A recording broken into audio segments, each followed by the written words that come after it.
What I really want to do is to inspire people to start thinking outside of that little cardboard box. And this is very personal. This comes from an organic place. As you mentioned, I have 5 children, and my husband Ray is arguably the greatest three-point shooter of all time. No offense to the Golden State Warriors. I know there's a lot of Steph Curry fans in here. And God bless Steph Curry. And his wife Tony's is a restaurateur. Tony?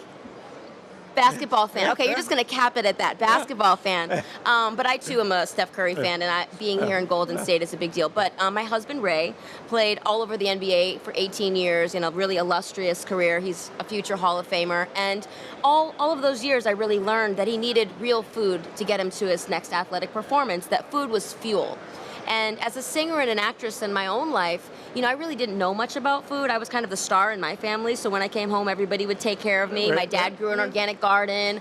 My mom owned a real estate company in Middletown, Connecticut. But there was this real polarity, this duality in my life. On the one hand, I had all of these amazing home-cooked, homespun meals with organic produce, fruits, and veggies. And then on the other hand, it was, okay, when we're with mom running from appointment to appointment, open house to open house, she schleps through the McDonald's drive-thru, and, we get a treat at McDonald's, a small fry and a small Coke. And in the 70s, I'm aging myself, that was a big win. To be able to pay all of your bills and take care of your family, and on the weekends, treat your kids to a Happy Meal. Right. I mean, check one off in the column for mom and dad. That's a gold star. Yep.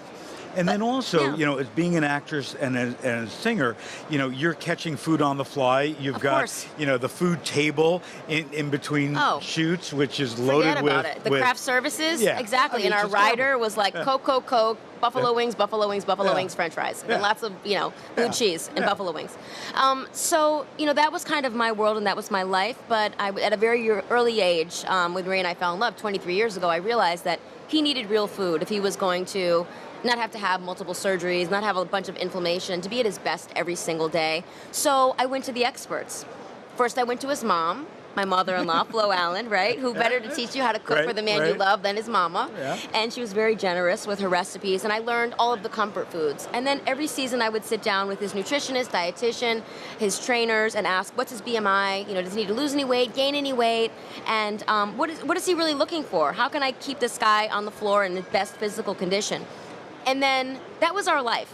And then in 2008, the unthinkable happened. We found ourselves in Los Angeles for the NBA Finals. It was Lakers, Celtics. Tony, you may remember this.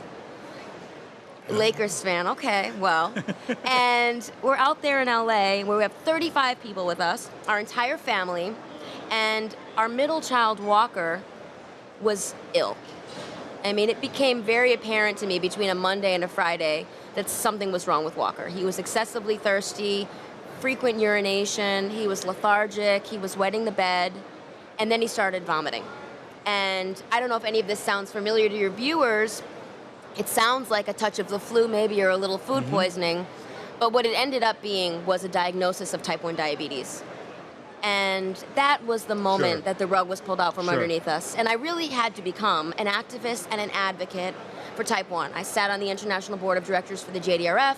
Ray sat on the Board of Trustees for the Joslin Diabetes Center. And I immersed myself into this world of not just food that tastes good, but of nutrient-dense foods, and learning more about what food does in our system and how it metabolizes and what is real food. We've been brainwashed to believe that items like Cheetos, right, are food. Those are food substances. They're food stuffs. Fast food is not... They're manufactured food. Exactly. Yeah. And real food is not made or manufactured, it's grown. And, Michael Pollan has a great quote, eat real food, not too much, and mostly plants. That's it, guys. Yep. There's no magic bullet. That's it. So when we go to Grown Together, what am I going to see on the menu? Well, real food.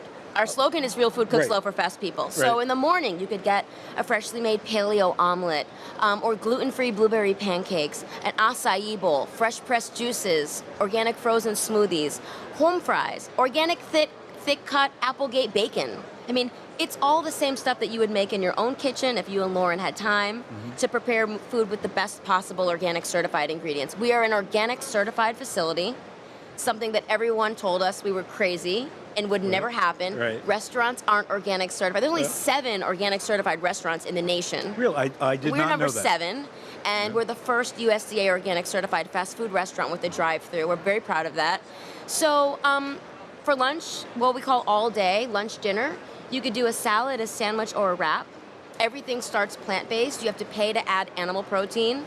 We have grilled salmon, we have organic wild-caught shrimp, we have organic free-range rotisserie chicken, chicken salad, wild-caught tuna, we have ahi tuna. We used to have organic grass-fed brisket, but I eliminated red meat for various and sundry reasons. Right. And you could do something called the personal portion, and that's kind of like Boston Market, not on steroids. One of my mentors is George Nadoff, the founder of Boston Market. Sure. George, I love you. So you could do like a whole piece of organic free-range rotisserie chicken with sweet potatoes or Brussels sprouts, broccoli, green beans, quinoa tabbouleh. I mean, it's dinner. And, while it sounds to a lot of people that this is for a small percentage of the population, I mean, you've got one in a Walmart. Yes, sir. So what you're doing, and this is where the disruption comes in, is you're saying for all customers, Walmart customers, you can be healthy too in an affordable way, in a tasty way. So you're not looking to get that, very high level 1% of the population, who already knows about organic to come to you. You want to change behaviors for the mass market. Yes, and I think, when people first say to me, why do you want to be in a Walmart? I said, do you know who shops at a Walmart? People. Everybody. Yeah. They see 260 million guests a week. They have 11,000 stores. And the truth is, if you go into inner cities and you go into communities where the mean income is not the top 1% of the nation, in places in Miami like Liberty City and Opa-locka and Hialeah, there are no Whole Foods, Publix, Winn-Dixie's. There are Walmarts. Right. And I say to that, if Walmart says that organic matters, and by the way, they're the number 2 seller of organics on the planet, shortly behind Costco. And they also have great relationship with farmers.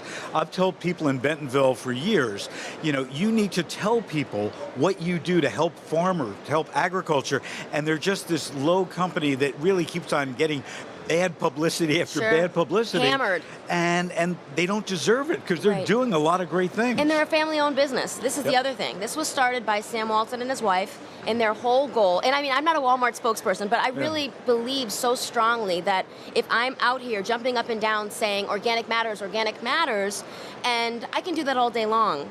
I'm a tiny little mom and pop organic shop in South Miami. We have 6 locations in 17 months. That's a big deal. That's a very big deal. Walmart, a behemoth, one of the largest companies in the world, says organic matters, that's not a ripple. That's not a wave.